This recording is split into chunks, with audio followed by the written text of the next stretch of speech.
안녕하십니까? 삶이라는 긴 여정 속에서 우리는 때로 예측할 수 없는 폭풍우를 만나기도 하고 끝이 보이지 않는 어두운 터널을 지나기도 합니다. 그러한 시련의 순간 우리는 간절히 묻게 됩니다. 과연 이 고난 속에 담긴 하나님의 뜻은 무엇일까? 어떻게 이 어려움을 헤쳐나가야 할까? 오늘 우리는 이 깊은 질문에 대한 답을 찾아보고자 합니다.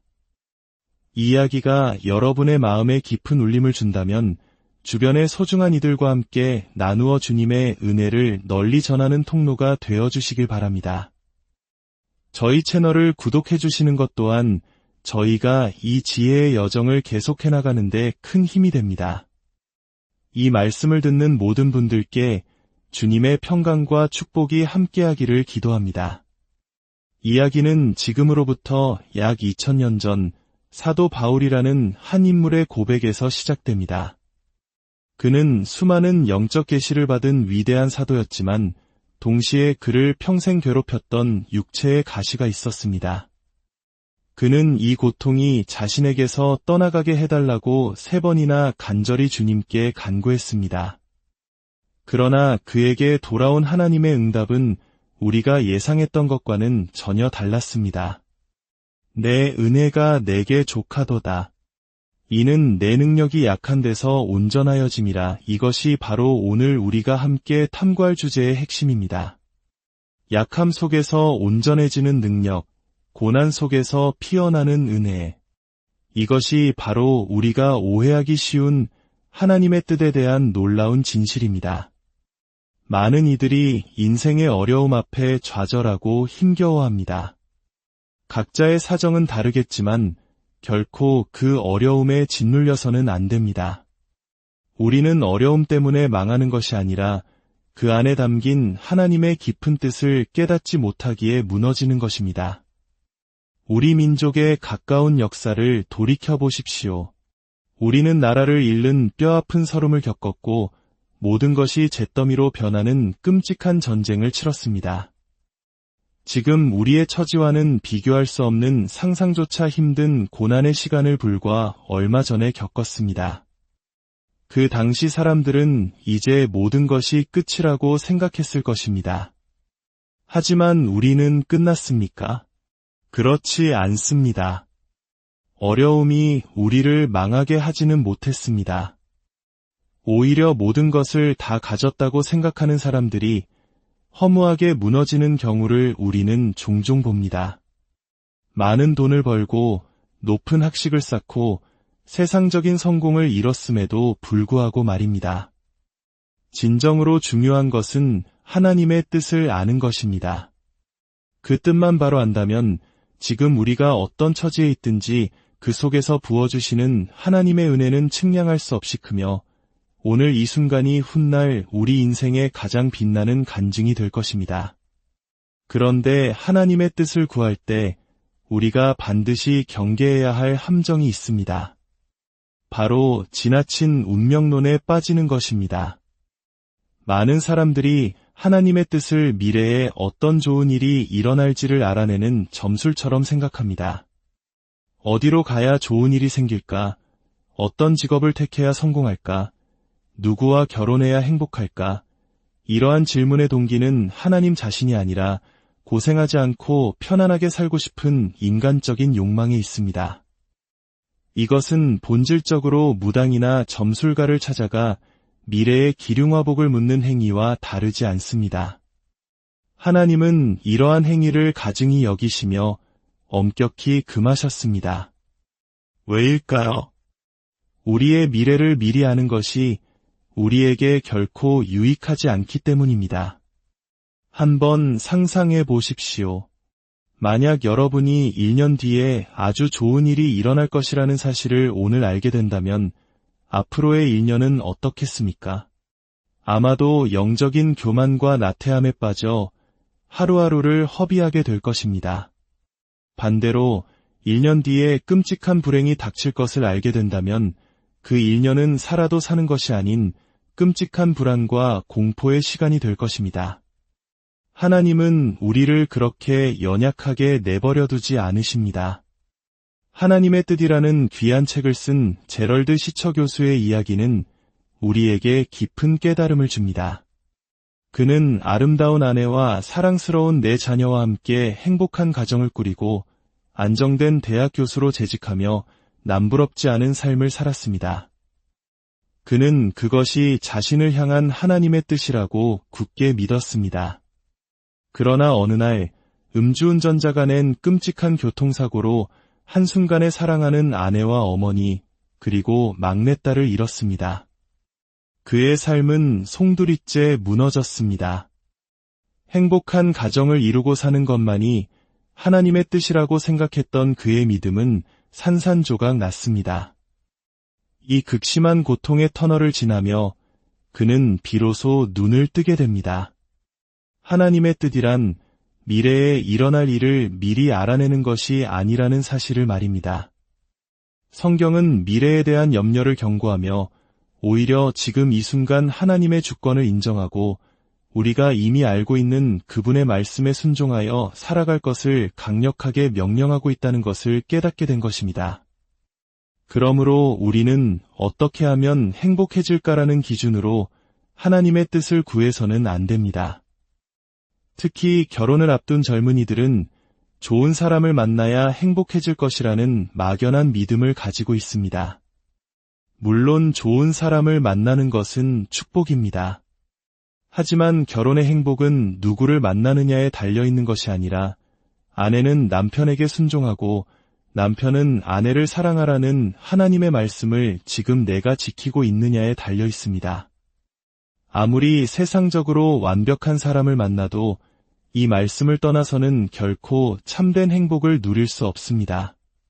결국 하나님의 뜻의 핵심은 앞으로 일어날 일이 아니라 지금 이 순간 하나님께서 나에게 원하시는 것이 무엇인지를 찾는 것입니다.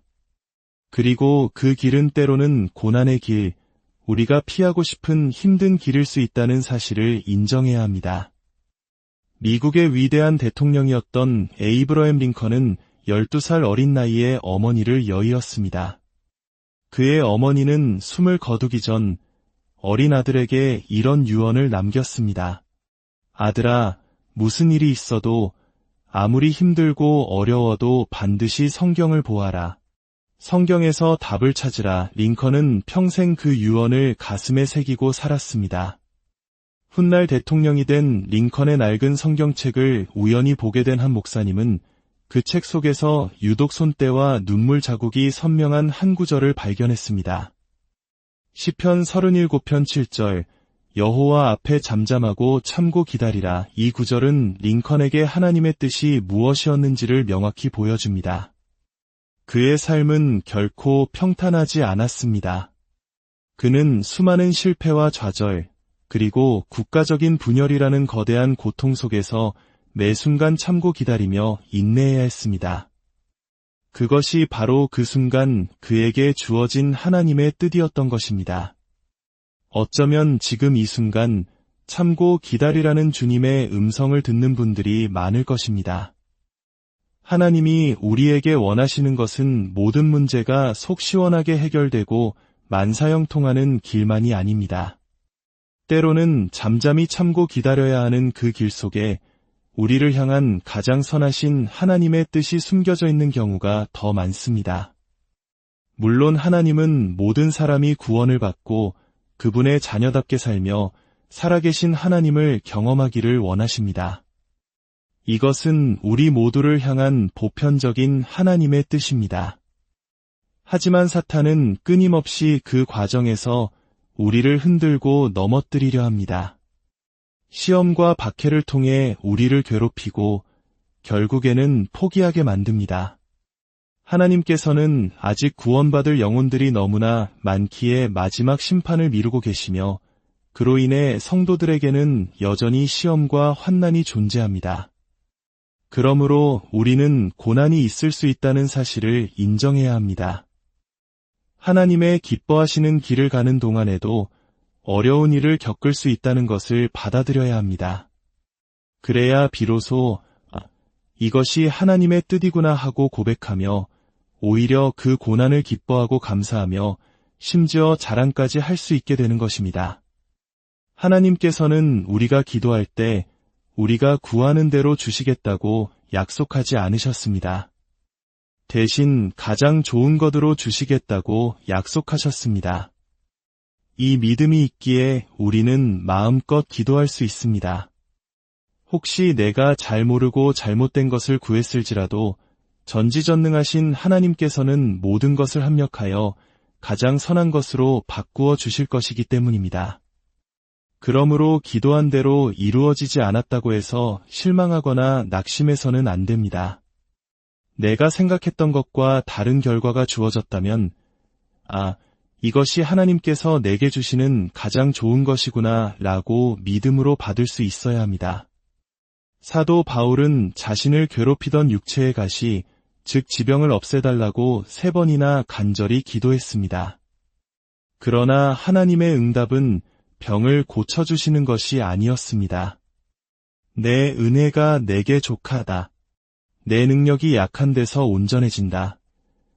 하나님께서는 바울이 육신적으로 약하기 때문에 오히려 하나님만을 더 의지하게 되고 영적으로 교만해지지 않으며 더욱 온전해질 수 있다고 말씀하셨습니다.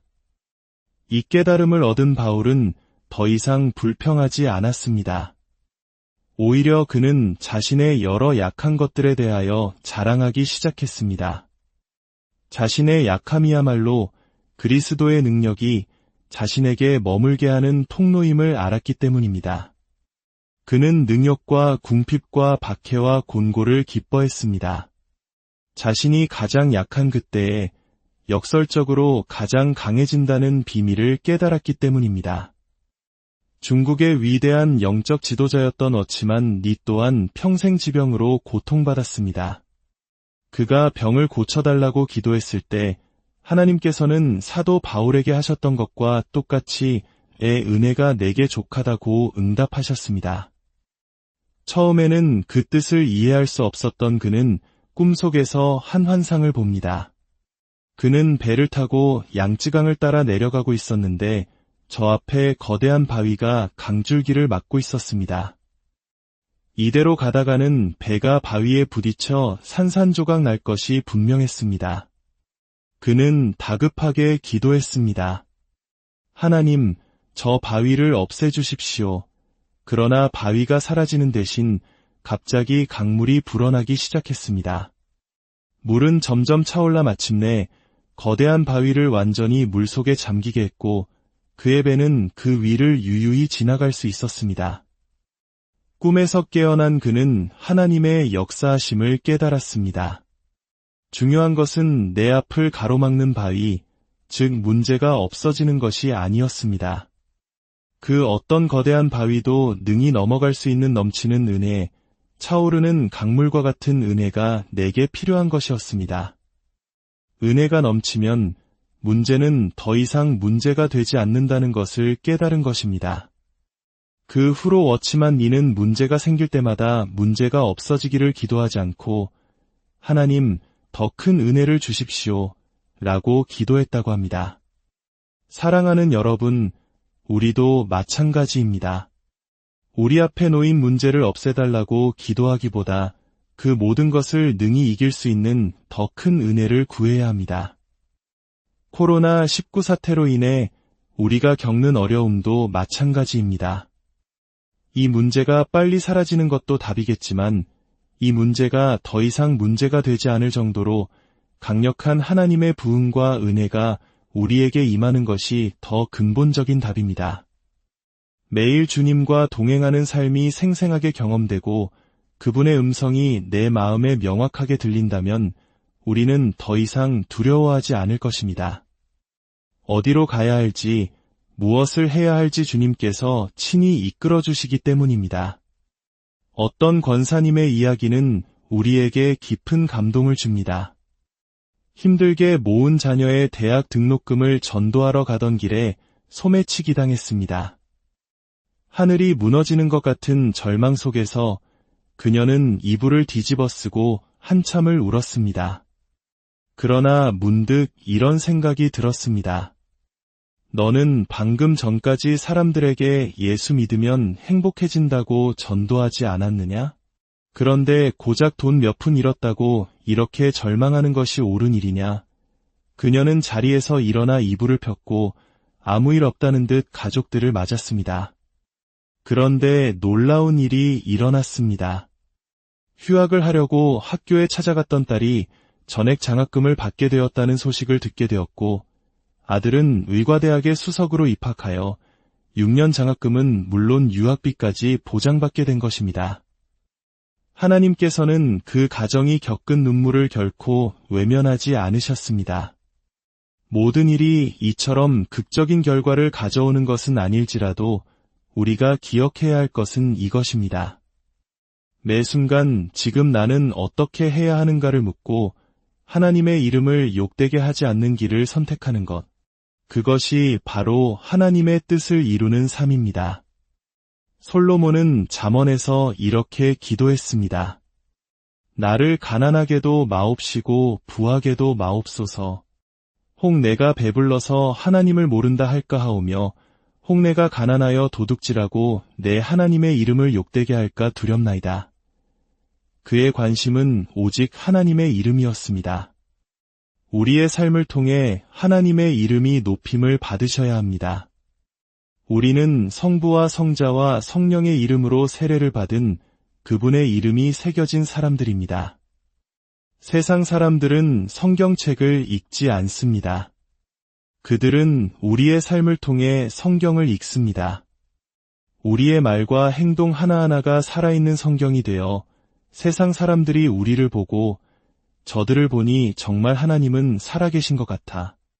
저들이 믿는 하나님은 참 좋으신 분인 것 같아 라고 고백하게 만들어야 합니다. 대구의 한 교회를 섬기셨던 김영숙 권사님의 삶이 바로 그러했습니다. 그녀는 집에 찾아오는 거린들을 박대하는 일꾼을 조용히 불러 성경을 펴서 가르쳤습니다. 지극히 작은 자 하나에게 한 것이 곧 내게 한 것이니라. 저분들을 예수님처럼 대접해드려라. 그 후 그 집은 거린들을 극진히 대접하는 집으로 소문이 났고 그 일꾼은 훗날 믿음 좋은 장로님과 재혼하는 축복을 받았습니다. 또한 권사님은 시장에 가서 물건 값을 한 번도 깎지 않았다고 합니다. 값을 깎으면서 예수 믿으라고 전도하는 것이 마음에 걸렸기 때문입니다. 그녀의 일관된 삶을 통해 수많은 시장 상인들이 주님께로 돌아왔습니다. 미국에서 유학하던 아들이 병으로 세상을 떠났을 때도 그녀는 슬픔을 억누르고 주일 예배에 참석했습니다. 내가 평생 천국이 좋은 곳이라고 전했는데 내 아들이 그 좋은 곳에 갔다고 슬퍼서 예배에 빠지면 말이 안 되지 않느냐. 그녀의 삶 전체가 하나님의 이름을 영화롭게 하는 예배였습니다. 밤이 깊을수록 별이 더 밝게 빛나듯이 인생의 밤이 찾아왔을 때 우리는 비로소 하늘의 소망을 더 뚜렷하게 바라보게 됩니다. 끔찍했던 30년 전쟁 기간 동안 유럽 대륙에서는 역사상 가장 아름답고 영감 넘치는 수만 곡의 찬송가가 만들어졌습니다. 고통이 깊을수록 주님을 향한 찬양은 더욱 간절해지는 법입니다. 사도 바울과 실라가 빌립보 감옥의 깊은 어둠 속에서 온몸이 상처투성이인 채로 하나님을 찬송했을 때 옥문이 열리는 기적이 일어났습니다. 하나님께서 그 밤의 찬송을 얼마나 기쁘게 받으셨을까요? 그 찬송은 천사들도 부를 수 없는, 오직 고난을 겪는 인간만이 부를 수 있는 가장 위대한 찬송이었습니다. 내 영혼아, 내가 어찌하여 낙심하며 어찌하여 내 속에서 불안해하는가? 너는 하나님께 소망을 두라. 그가 나타나 도우심으로 말미암아 내가 여전히 찬송하리로다. 지금 여러분의 삶이 깊은 밤을 지나고 있습니까? 그렇다면 바로 지금이 찬송할 때입니다. 우리의 탄식이 순간의 찬송으로 바뀌는 기적은 우리가 어떤 형편에 있든지 주님을 바라볼 때 일어납니다. 다윗은 수많은 시편에서 절망적인 탄식으로 기도를 시작했지만 기도의 끝은 언제나 하나님을 향한 찬송과 감사로 마무리되었습니다. 그 짧은 기도 안에서 그의 영혼은 지옥에서 천국을 경험했던 것입니다. 사랑하는 여러분, 우리의 삶을 통해 그리고 우리의 입술을 통해 하나님의 이름이 높임을 받으시기를 간절히 원합니다. 어떤 어려움 속에서도 낙심하지 말고 오히려 더 큰 은혜를 구하며 밤의 찬송을 부르짖으십시오. 그때 우리의 삶에 영적인 지진이 일어나고 굳게 닫혔던 모든 문이 활짝 열리는 놀라운 역사를 경험하게 될 것입니다. 지금 이 시간이 바로 하나님께서 우리에게 주신 가장 좋은 때임을 믿으시기 바랍니다. 주님의 이름으로 안녕하십니까? 삶이라는 긴 여정 속에서 우리는 때로 예측할 수 없는 폭풍우를 만나기도 하고 끝이 보이지 않는 어두운 터널을 지나기도 합니다. 그러한 시련의 순간 우리는 간절히 묻게 됩니다. 과연 이 고난 속에 담긴 하나님의 뜻은 무엇일까? 어떻게 이 어려움을 헤쳐나가야 할까? 오늘 우리는 이 깊은 질문에 대한 답을 찾아보고자 합니다. 이 이야기가 여러분의 마음에 깊은 울림을 준다면 주변의 소중한 이들과 함께 나누어 주님의 은혜를 널리 전하는 통로가 되어주시길 바랍니다. 저희 채널을 구독해 주시는 것 또한 저희가 이 지혜의 여정을 계속해 나가는데 큰 힘이 됩니다. 이 말씀을 듣는 모든 분들께 주님의 평강과 축복이 함께하기를 기도합니다. 이야기는 지금으로부터 약 2000년 전 사도 바울이라는 한 인물의 고백에서 시작됩니다. 그는 수많은 영적 계시를 받은 위대한 사도였지만 동시에 그를 평생 괴롭혔던 육체의 가시가 있었습니다. 그는 이 고통이 자신에게서 떠나가게 해달라고 3번이나 간절히 주님께 간구했습니다. 그러나 그에게 돌아온 하나님의 응답은 우리가 예상했던 것과는 전혀 달랐습니다. 내 은혜가 내게 족하도다. 이는 내 능력이 약한 데서 온전하여짐이라. 이것이 바로 오늘 우리가 함께 탐구할 주제의 핵심입니다. 약함 속에서 온전해지는 능력, 고난 속에서 피어나는 은혜. 이것이 바로 우리가 오해하기 쉬운 하나님의 뜻에 대한 놀라운 진실입니다. 많은 이들이 인생의 어려움 앞에 좌절하고 힘겨워합니다. 각자의 사정은 다르겠지만 결코 그 어려움에 짓눌려서는 안 됩니다. 우리는 어려움 때문에 망하는 것이 아니라 그 안에 담긴 하나님의 깊은 뜻을 깨닫지 못하기에 무너지는 것입니다. 우리 민족의 가까운 역사를 돌이켜보십시오. 우리는 나라를 잃는 뼈아픈 서름을 겪었고 모든 것이 잿더미로 변하는 끔찍한 전쟁을 치렀습니다. 지금 우리의 처지와는 비교할 수 없는 상상조차 힘든 고난의 시간을 불과 얼마 전에 겪었습니다. 그 당시 사람들은 이제 모든 것이 끝이라고 생각했을 것입니다. 하지만 우리는 끝났습니까? 그렇지 않습니다. 어려움이 우리를 망하게 하지는 못했습니다. 오히려 모든 것을 다 가졌다고 생각하는 사람들이 허무하게 무너지는 경우를 우리는 종종 봅니다. 많은 돈을 벌고 높은 학식을 쌓고 세상적인 성공을 이뤘음에도 불구하고 말입니다. 진정으로 중요한 것은 하나님의 뜻을 아는 것입니다. 그 뜻만 바로 안다면 지금 우리가 어떤 처지에 있든지 그 속에서 부어주시는 하나님의 은혜는 측량할 수 없이 크며 오늘 이 순간이 훗날 우리 인생의 가장 빛나는 간증이 될 것입니다. 그런데 하나님의 뜻을 구할 때 우리가 반드시 경계해야 할 함정이 있습니다. 바로 지나친 운명론에 빠지는 것입니다. 많은 사람들이 하나님의 뜻을 미래에 어떤 좋은 일이 일어날지를 알아내는 점술처럼 생각합니다. 어디로 가야 좋은 일이 생길까? 어떤 직업을 택해야 성공할까? 누구와 결혼해야 행복할까? 이러한 질문의 동기는 하나님 자신이 아니라 고생하지 않고 편안하게 살고 싶은 인간적인 욕망에 있습니다. 이것은 본질적으로 무당이나 점술가를 찾아가 미래의 기륭화복을 묻는 행위와 다르지 않습니다. 하나님은 이러한 행위를 가증히 여기시며 엄격히 금하셨습니다. 왜일까요? 우리의 미래를 미리 아는 것이 우리에게 결코 유익하지 않기 때문입니다. 한번 상상해 보십시오. 만약 여러분이 1년 뒤에 아주 좋은 일이 일어날 것이라는 사실을 오늘 알게 된다면 앞으로의 1년은 어떻겠습니까? 아마도 영적인 교만과 나태함에 빠져 하루하루를 허비하게 될 것입니다.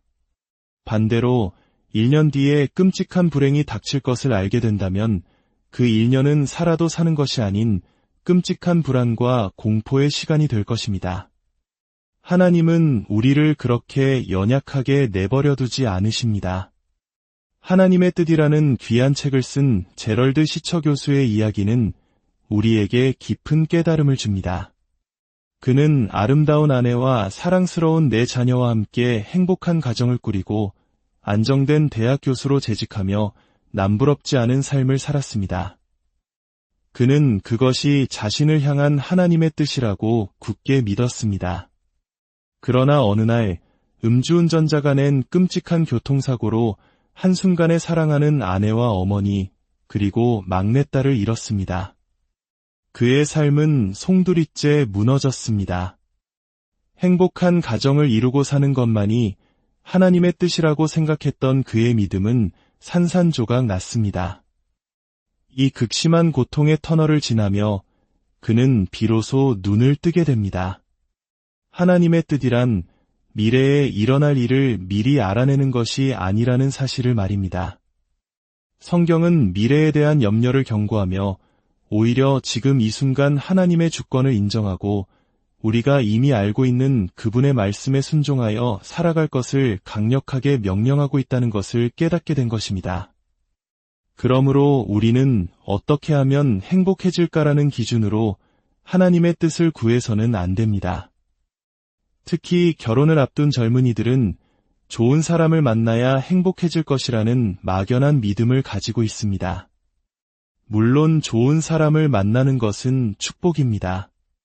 하지만 결혼의 행복은 누구를 만나느냐에 달려있는 것이 아니라 아내는 남편에게 순종하고 남편은 아내를 사랑하라는 하나님의 말씀을 지금 내가 지키고 있느냐에 달려 있습니다.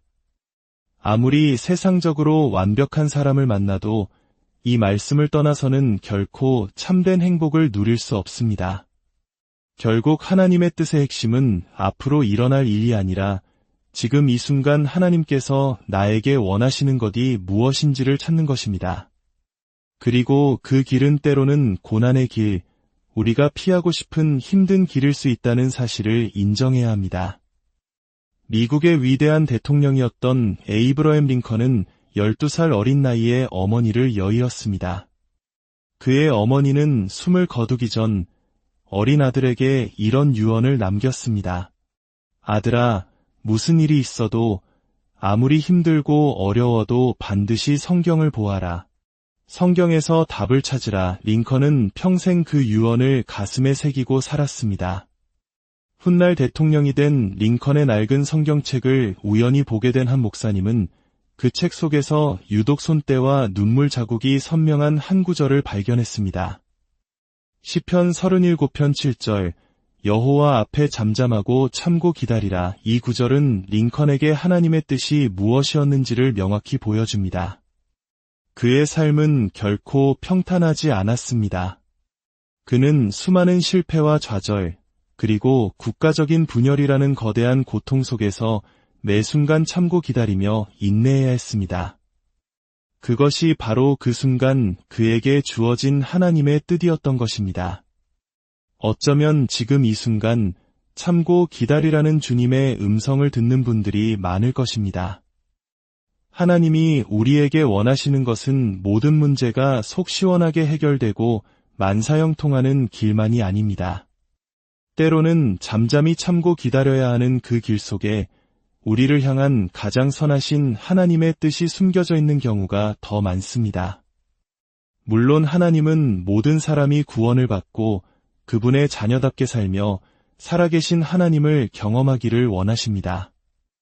이것은 우리 모두를 향한 보편적인 하나님의 뜻입니다. 하지만 사탄은 끊임없이 그 과정에서 우리를 흔들고 넘어뜨리려 합니다. 시험과 박해를 통해 우리를 괴롭히고 결국에는 포기하게 만듭니다. 하나님께서는 아직 구원받을 영혼들이 너무나 많기에 마지막 심판을 미루고 계시며 그로 인해 성도들에게는 여전히 시험과 환난이 존재합니다. 그러므로 우리는 고난이 있을 수 있다는 사실을 인정해야 합니다. 하나님의 기뻐하시는 길을 가는 동안에도 어려운 일을 겪을 수 있다는 것을 받아들여야 합니다. 그래야 비로소 이것이 하나님의 뜻이구나 하고 고백하며 오히려 그 고난을 기뻐하고 감사하며 심지어 자랑까지 할 수 있게 되는 것입니다. 하나님께서는 우리가 기도할 때 우리가 구하는 대로 주시겠다고 약속하지 않으셨습니다. 대신 가장 좋은 것으로 주시겠다고 약속하셨습니다. 이 믿음이 있기에 우리는 마음껏 기도할 수 있습니다. 혹시 내가 잘 모르고 잘못된 것을 구했을지라도 전지전능하신 하나님께서는 모든 것을 합력하여 가장 선한 것으로 바꾸어 주실 것이기 때문입니다. 그러므로 기도한 대로 이루어지지 않았다고 해서 실망하거나 낙심해서는 안 됩니다. 내가 생각했던 것과 다른 결과가 주어졌다면, 이것이 하나님께서 내게 주시는 가장 좋은 것이구나 라고 믿음으로 받을 수 있어야 합니다. 사도 바울은 자신을 괴롭히던 육체의 가시, 즉 지병을 없애달라고 3번이나 간절히 기도했습니다. 그러나 하나님의 응답은 병을 고쳐주시는 것이 아니었습니다. 내 은혜가 내게 족하다. 내 능력이 약한 데서 온전해진다.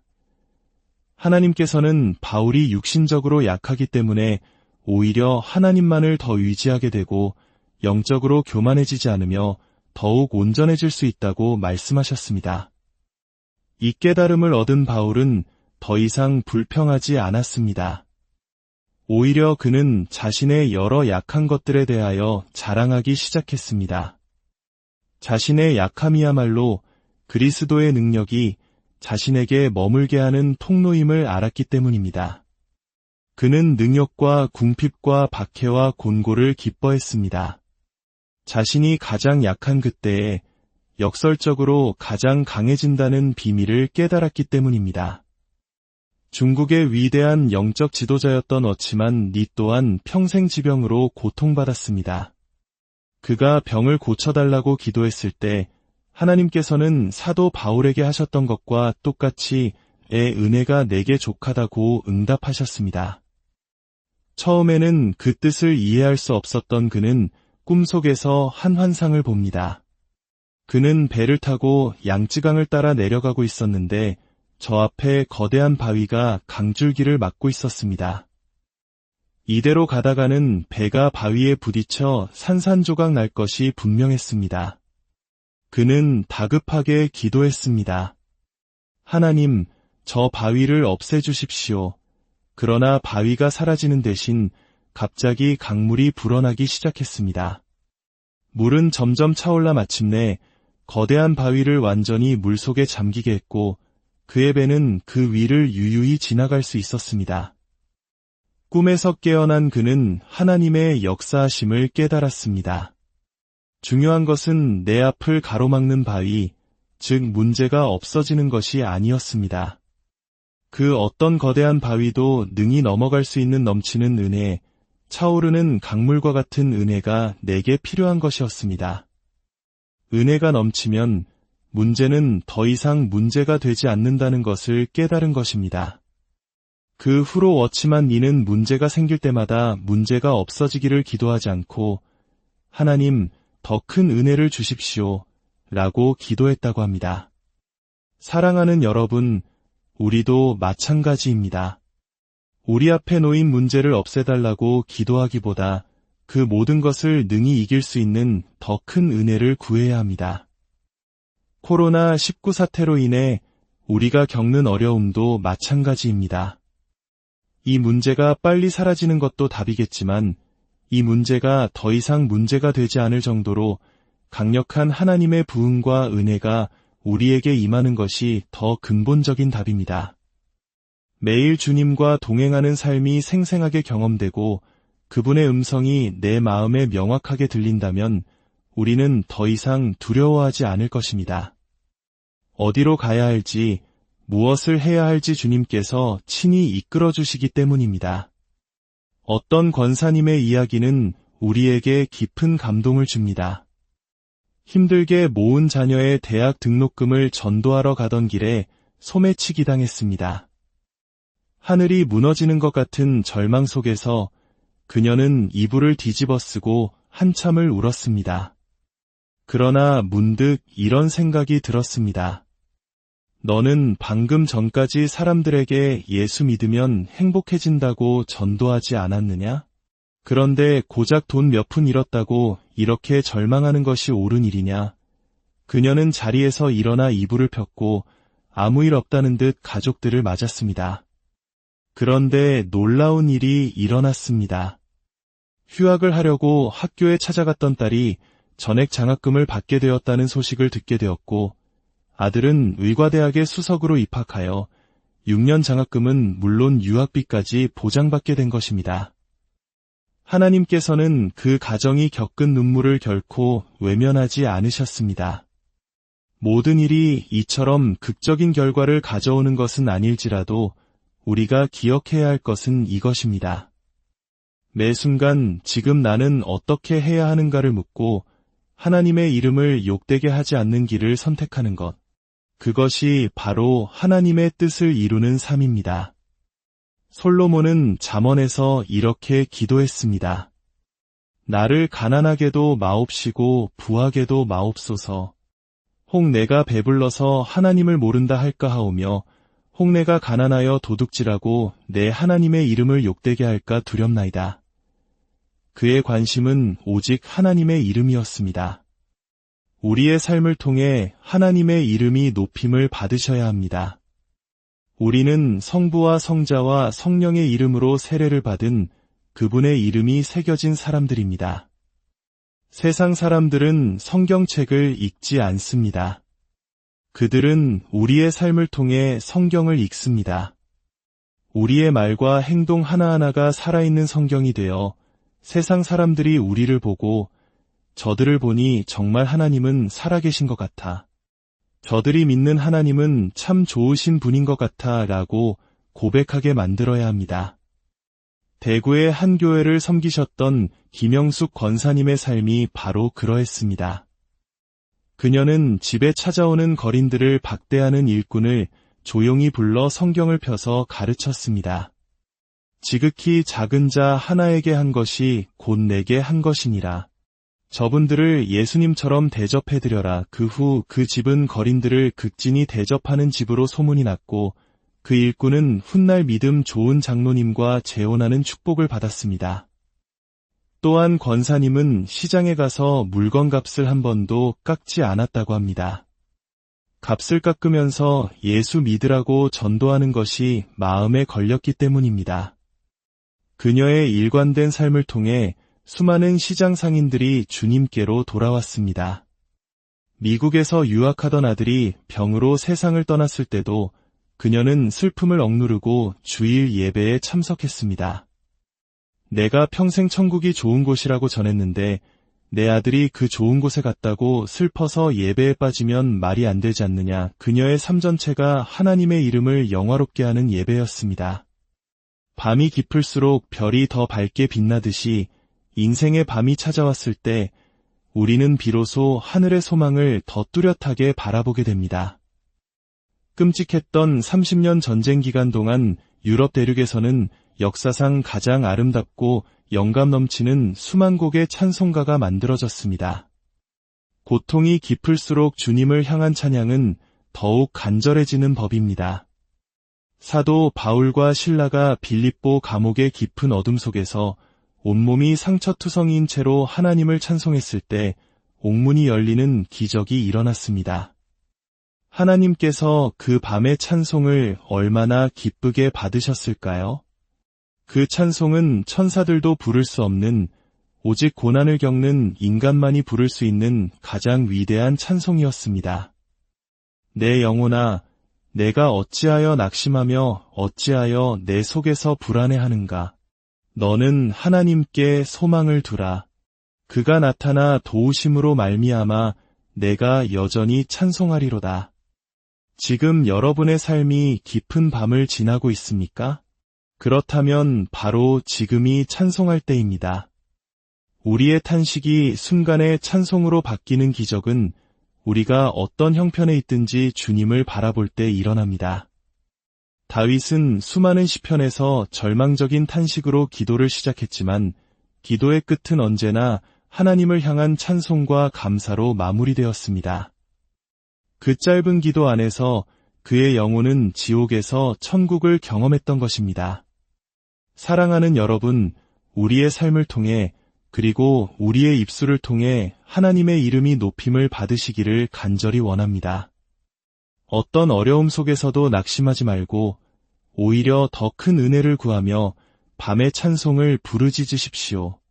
그때 우리의 삶에 영적인 지진이 일어나고 굳게 닫혔던 모든 문이 활짝 열리는 놀라운 역사를 경험하게 될 것입니다. 지금 이 시간이 바로 하나님께서 우리에게 주신 가장 좋은 때임을 믿으시기 바랍니다. 주님의 이름으로 안녕하십니까? 삶이라는 긴 여정 속에서 우리는 때로 예측할 수 없는 폭풍우를 만나기도 하고 끝이 보이지 않는 어두운 터널을 지나기도 합니다. 그러한 시련의 순간 우리는 간절히 묻게 됩니다. 과연 이 고난 속에 담긴 하나님의 뜻은 무엇일까? 어떻게 이 어려움을 헤쳐나가야 할까? 오늘 우리는 이 깊은 질문에 대한 답을 찾아보고자 합니다. 이 이야기가 여러분의 마음에 깊은 울림을 준다면 주변의 소중한 이들과 함께 나누어 주님의 은혜를 널리 전하는 통로가 되어주시길 바랍니다. 저희 채널을 구독해 주시는 것 또한 저희가 이 지혜의 여정을 계속해 나가는데 큰 힘이 됩니다. 이 말씀을 듣는 모든 분들께 주님의 평강과 축복이 함께하기를 기도합니다. 이야기는 지금으로부터 약 2000년 전 사도 바울이라는 한 인물의 고백에서 시작됩니다. 그는 수많은 영적 계시를 받은 위대한 사도였지만 동시에 그를 평생 괴롭혔던 육체의 가시가 있었습니다. 그는 이 고통이 자신에게서 떠나가게 해달라고 3번이나 간절히 주님께 간구했습니다. 그러나 그에게 돌아온 하나님의 응답은 우리가 예상했던 것과는 전혀 달랐습니다. 내 은혜가 내게 족하도다. 이는 내 능력이 약한 데서 온전하여짐이라. 이것이 바로 오늘 우리가 함께 탐구할 주제의 핵심입니다. 약함 속에서 온전해지는 능력, 고난 속에서 피어나는 은혜. 이것이 바로 우리가 오해하기 쉬운 하나님의 뜻에 대한 놀라운 진실입니다. 많은 이들이 인생의 어려움 앞에 좌절하고 힘겨워합니다. 각자의 사정은 다르겠지만 결코 그 어려움에 짓눌려서는 안 됩니다. 우리는 어려움 때문에 망하는 것이 아니라 그 안에 담긴 하나님의 깊은 뜻을 깨닫지 못하기에 무너지는 것입니다. 우리 민족의 가까운 역사를 돌이켜보십시오. 우리는 나라를 잃는 뼈아픈 서름을 겪었고 모든 것이 잿더미로 변하는 끔찍한 전쟁을 치렀습니다. 지금 우리의 처지와는 비교할 수 없는 상상조차 힘든 고난의 시간을 불과 얼마 전에 겪었습니다. 그 당시 사람들은 이제 모든 것이 끝이라고 생각했을 것입니다. 하지만 우리는 끝났습니까? 그렇지 않습니다. 어려움이 우리를 망하게 하지는 못했습니다. 오히려 모든 것을 다 가졌다고 생각하는 사람들이 허무하게 무너지는 경우를 우리는 종종 봅니다. 많은 돈을 벌고 높은 학식을 쌓고 세상적인 성공을 이뤘음에도 불구하고 말입니다. 진정으로 중요한 것은 하나님의 뜻을 아는 것입니다. 그 뜻만 바로 안다면 지금 우리가 어떤 처지에 있든지 그 속에서 부어주시는 하나님의 은혜는 측량할 수 없이 크며 오늘 이 순간이 훗날 우리 인생의 가장 빛나는 간증이 될 것입니다. 그런데 하나님의 뜻을 구할 때 우리가 반드시 경계해야 할 함정이 있습니다. 바로 지나친 운명론에 빠지는 것입니다. 많은 사람들이 하나님의 뜻을 미래에 어떤 좋은 일이 일어날지를 알아내는 점술처럼 생각합니다. 어디로 가야 좋은 일이 생길까? 어떤 직업을 택해야 성공할까? 누구와 결혼해야 행복할까? 이러한 질문의 동기는 하나님 자신이 아니라 고생하지 않고 편안하게 살고 싶은 인간적인 욕망에 있습니다. 이것은 본질적으로 무당이나 점술가를 찾아가 미래의 기륭화복을 묻는 행위와 다르지 않습니다. 하나님은 이러한 행위를 가증히 여기시며 엄격히 금하셨습니다. 왜일까요? 우리의 미래를 미리 아는 것이 우리에게 결코 유익하지 않기 때문입니다.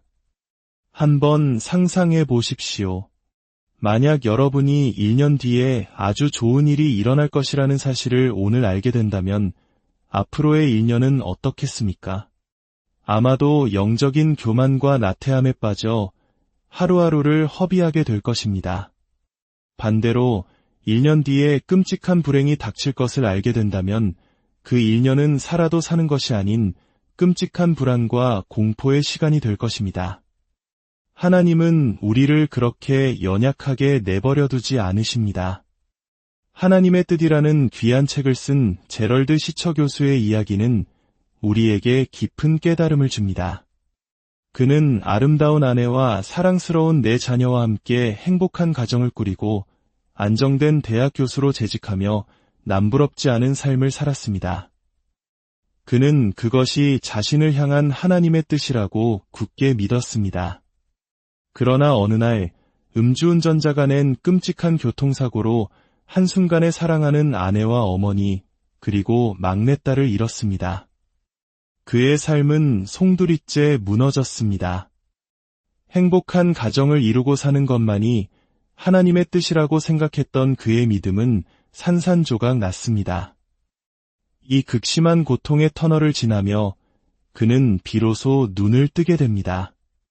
하나님의 뜻이란 미래에 일어날 일을 미리 알아내는 것이 아니라는 사실을 말입니다.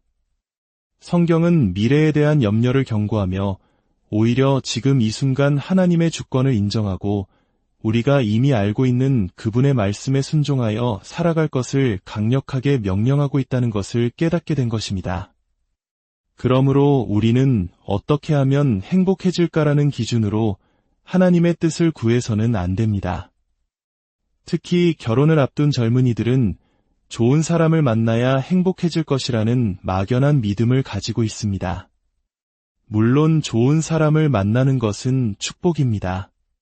하지만 결혼의 행복은 누구를 만나느냐에 달려있는 것이 아니라 아내는 남편에게 순종하고 남편은 아내를 사랑하라는 하나님의 말씀을 지금 내가 지키고 있느냐에 달려 있습니다. 아무리 세상적으로 완벽한 사람을 만나도 이 말씀을 떠나서는 결코 참된 행복을 누릴 수 없습니다. 결국 하나님의 뜻의 핵심은 앞으로 일어날 일이 아니라 지금 이 순간 하나님께서 나에게 원하시는 것이 무엇인지를 찾는 것입니다. 그리고 그 길은 때로는 고난의 길, 우리가 피하고 싶은 힘든 길일 수 있다는 사실을 인정해야 합니다. 미국의 위대한 대통령이었던 에이브러햄 링컨은 12살 어린 나이에 어머니를 여의었습니다. 그의 어머니는 숨을 거두기 전 어린 아들에게 이런 유언을 남겼습니다. 아들아, 무슨 일이 있어도 아무리 힘들고 어려워도 반드시 성경을 보아라. 성경에서 답을 찾으라. 링컨은 평생 그 유언을 가슴에 새기고 살았습니다. 훗날 대통령이 된 링컨의 낡은 성경책을 우연히 보게 된 한 목사님은 그 책 속에서 유독 손때와 눈물 자국이 선명한 한 구절을 발견했습니다. 시편 37편 7절, 여호와 앞에 잠잠하고 참고 기다리라. 이 구절은 링컨에게 하나님의 뜻이 무엇이었는지를 명확히 보여줍니다. 그의 삶은 결코 평탄하지 않았습니다. 그는 수많은 실패와 좌절, 그리고 국가적인 분열이라는 거대한 고통 속에서 매 순간 참고 기다리며 인내해야 했습니다. 그것이 바로 그 순간 그에게 주어진 하나님의 뜻이었던 것입니다. 어쩌면 지금 이 순간 참고 기다리라는 주님의 음성을 듣는 분들이 많을 것입니다. 하나님이 우리에게 원하시는 것은 모든 문제가 속 시원하게 해결되고 만사형통하는 길만이 아닙니다. 때로는 잠잠히 참고 기다려야 하는 그 길 속에 우리를 향한 가장 선하신 하나님의 뜻이 숨겨져 있는 경우가 더 많습니다. 물론 하나님은 모든 사람이 구원을 받고 그분의 자녀답게 살며 살아계신 하나님을 경험하기를 원하십니다. 이것은 우리 모두를 향한 보편적인 하나님의 뜻입니다. 하지만 사탄은 끊임없이 그 과정에서 우리를 흔들고 넘어뜨리려 합니다. 시험과 박해를 통해 우리를 괴롭히고 결국에는 포기하게 만듭니다. 하나님께서는 아직 구원받을 영혼들이 너무나 많기에 마지막 심판을 미루고 계시며 그로 인해 성도들에게는 여전히 시험과 환난이 존재합니다. 그러므로 우리는 고난이 있을 수 있다는 사실을 인정해야 합니다. 하나님의 기뻐하시는 길을 가는 동안에도 어려운 일을 겪을 수 있다는 것을 받아들여야 합니다. 그래야 비로소 이것이 하나님의 뜻이구나 하고 고백하며 오히려 그 고난을 기뻐하고 감사하며 심지어 자랑까지 할 수 있게 되는 것입니다. 하나님께서는 우리가 기도할 때 우리가 구하는 대로 주시겠다고 약속하지 않으셨습니다. 대신 가장 좋은 것으로 주시겠다고 약속하셨습니다. 이 믿음이 있기에 우리는 마음껏 기도할 수 있습니다. 혹시 내가 잘 모르고 잘못된 것을 구했을지라도 전지전능하신 하나님께서는 모든 것을 합력하여 가장 선한 것으로 바꾸어 주실 것이기 때문입니다. 그러므로 기도한 대로 이루어지지 않았다고 해서 실망하거나 낙심해서는 안 됩니다. 내가 생각했던 것과 다른 결과가 주어졌다면, 이것이 하나님께서 내게 주시는 가장 좋은 것이구나 라고 믿음으로 받을 수 있어야 합니다. 사도 바울은 자신을 괴롭히던 육체의 가시, 즉 지병을 없애달라고 3번이나 간절히 기도했습니다. 그러나 하나님의 응답은 병을 고쳐주시는 것이 아니었습니다. 내 은혜가 내게 족하다. 내 능력이 약한 데서 온전해진다. 하나님께서는 바울이 육신적으로 약하기 때문에 오히려 하나님만을 더 의지하게 되고 영적으로 교만해지지 않으며 더욱 온전해질 수 있다고 말씀하셨습니다. 이 깨달음을 얻은 바울은 더 이상 불평하지 않았습니다. 오히려 그는 자신의 여러 약한 것들에 대하여 자랑하기 시작했습니다. 자신의 약함이야말로 그리스도의 능력이 자신에게 머물게 하는 통로임을 알았기 때문입니다. 그는 능욕과 궁핍과 박해와 곤고를 기뻐했습니다. 자신이 가장 약한 그때에 역설적으로 가장 강해진다는 비밀을 깨달았기 때문입니다. 중국의 위대한 영적 지도자였던 어치만 니 또한 평생 지병으로 고통받았습니다. 그가 병을 고쳐달라고 기도했을 때 하나님께서는 사도 바울에게 하셨던 것과 똑같이 내 은혜가 내게 족하다고 응답하셨습니다. 처음에는 그 뜻을 이해할 수 없었던 그는 꿈속에서 한 환상을 봅니다. 그는 배를 타고 양쯔강을 따라 내려가고 있었는데 저 앞에 거대한 바위가 강줄기를 막고 있었습니다. 이대로 가다가는 배가 바위에 부딪혀 산산조각 날 것이 분명했습니다. 그는 다급하게 기도했습니다. 하나님, 저 바위를 없애주십시오. 그러나 바위가 사라지는 대신 갑자기 강물이 불어나기 시작했습니다. 물은 점점 차올라 마침내 거대한 바위를 완전히 물속에 잠기게 했고 그의 배는 그 위를 유유히 지나갈 수 있었습니다. 꿈에서 깨어난 그는 하나님의 역사하심을 깨달았습니다. 중요한 것은 내 앞을 가로막는 바위, 즉 문제가 없어지는 것이 아니었습니다. 그 어떤 거대한 바위도 능히 넘어갈 수 있는 넘치는 은혜, 차오르는 강물과 같은 은혜가 내게 필요한 것이었습니다. 은혜가 넘치면 문제는 더 이상 문제가 되지 않는다는 것을 깨달은 것입니다. 그 후로 워치만 니는 문제가 생길 때마다 문제가 없어지기를 기도하지 않고 하나님, 더 큰 은혜를 주십시오 라고 기도했다고 합니다. 사랑하는 여러분, 우리도 마찬가지입니다. 우리 앞에 놓인 문제를 없애달라고 기도하기보다 그 모든 것을 능히 이길 수 있는 더 큰 은혜를 구해야 합니다. 코로나19 사태로 인해 우리가 겪는 어려움도 마찬가지입니다. 이 문제가 빨리 사라지는 것도 답이겠지만 이 문제가 더 이상 문제가 되지 않을 정도로 강력한 하나님의 부흥과 은혜가 우리에게 임하는 것이 더 근본적인 답입니다. 매일 주님과 동행하는 삶이 생생하게 경험되고 그분의 음성이 내 마음에 명확하게 들린다면 우리는 더 이상 두려워하지 않을 것입니다.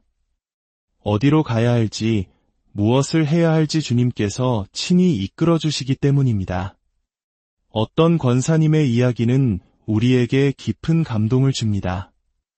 힘들게 모은 자녀의 대학 등록금을 전도하러 가던 길에 소매치기 당했습니다. 하늘이 무너지는 것 같은 절망 속에서 그녀는 이불을 뒤집어 쓰고 한참을 울었습니다. 그러나 문득 이런 생각이 들었습니다. 너는 방금 전까지 사람들에게 예수 믿으면 행복해진다고 전도하지 않았느냐? 그런데 고작 돈 몇 푼 잃었다고 이렇게 절망하는 것이 옳은 일이냐? 그녀는 자리에서 일어나 이불을 폈고 아무 일 없다는 듯 가족들을 맞았습니다. 그런데 놀라운 일이 일어났습니다. 휴학을 하려고 학교에 찾아갔던 딸이 전액 장학금을 받게 되었다는 소식을 듣게 되었고 아들은 의과대학에 수석으로 입학하여 6년 장학금은 물론 유학비까지 보장받게 된 것입니다. 하나님께서는 그 가정이 겪은 눈물을 결코 외면하지 않으셨습니다. 모든 일이 이처럼 극적인 결과를 가져오는 것은 아닐지라도 우리가 기억해야 할 것은 이것입니다. 매 순간 지금 나는 어떻게 해야 하는가를 묻고 하나님의 이름을 욕되게 하지 않는 길을 선택하는 것. 그것이 바로 하나님의 뜻을 이루는 삶입니다.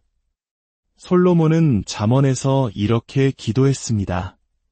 나를 가난하게도 마옵시고 부하게도 마옵소서. 혹 내가 배불러서 하나님을 모른다 할까 하오며 혹 내가 가난하여 도둑질하고 내 하나님의 이름을 욕되게 할까 두렵나이다.